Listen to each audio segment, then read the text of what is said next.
Hey y'all, and welcome to another episode of Natural Remedies Coach with your host, me, Lovely. Today we are going to talk about dermatitis. Anytime you hear the word itis, it means inflammation of, in this case, your skin. So there are several types of dermatitis. It's also called eczema, and the most common one is atopic dermatitis, things that you might come in contact with. So you can also get dermatitis from things that you're allergic to. You can get it just on your hands and feet. You can get it on your scalp, then it's called dandruff.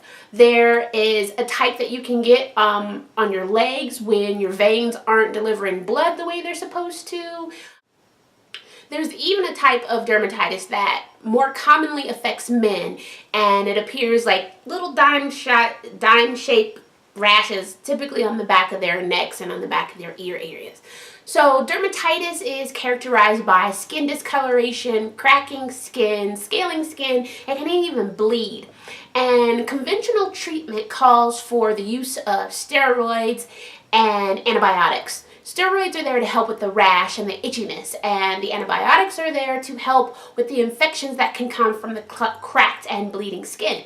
The problem with all that is, specifically the steroids, is that they come with a whole host of negative side effects. So you run the risk of getting glaucoma, cataracts, osteoporosis, high blood pressure, cancer, irritations, nausea, vomiting, and in the case of small children, it can stunt your growth. So while the steroids might clear up your dermatitis, you have just exposed yourself to a whole host of symptoms just because you were using steroids, and that typically comes with long-term use.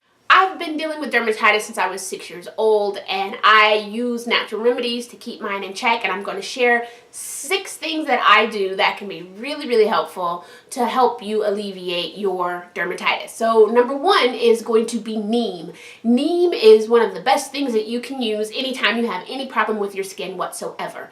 In India, it's called the village pharmacist, and this particular plant has some of the same DNA that human beings do. It's also antimicrobial, so it's really good at calming rashes down, and it's really good at fighting any kind of infection. Number 2 is going to be essential fatty acids, specifically evening primrose oil. The thing in evening primrose oil that works so well for dermatitis is called gamma-linolenic acid, and that turns off inflammation. It's also really good for healing. You can also use flax oil and fish oil as kind of like a backup plan to offer an extra bit of hydration. Number 3 on the list for natural remedies for dermatitis is aloe vera. It is wonderful at soothing any kind of irritation and helping with any kind of cuts. It's also antibacterial as well, so it can help prevent any kind of infections, and it's just really wonderful and soothing. Number 4 is going to be herbal baths. Specific herbs that work wonders for dermatitis that are even used conventionally are going to be white willow bark. White willow bark has something in it called salicylic acid. It's actually what we synthesize and turn into aspirin. That's wonderful for pain and inflammation. And if you take an herbal bath in this, you get a tea bag and put yourself in there and soak, it's really good at calming down the inflammation from dermatitis. You can also use other herbs like lavender and chamomile for the same thing. They're wonderfully soothing, and they offer anti-inflammatory and antibacterial properties as well. Number 5 is going to be shea butter. Shea butter is something that you can use to alleviate the scaling and the cracking that comes along with dermatitis. It's wonderful as a moisturizer. It's a really good protection from the elements that can irritate your dermatitis. And again, it is also antimicrobial, antibacterial, so it's going to counteract any kind of infections that can come when you have cracked and bleeding skin. And my final recommendation for natural remedies for dermatitis is going to be eat real food.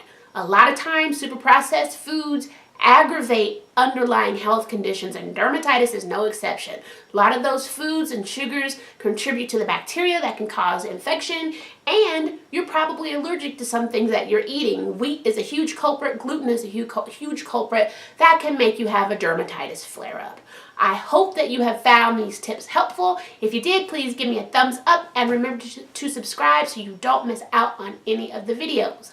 I make these videos because I like to help people learn to heal themselves. So please spread this all over the internet and let's share the health. I'll see y'all in the next video. Bye. Ooh, I didn't take my glasses off.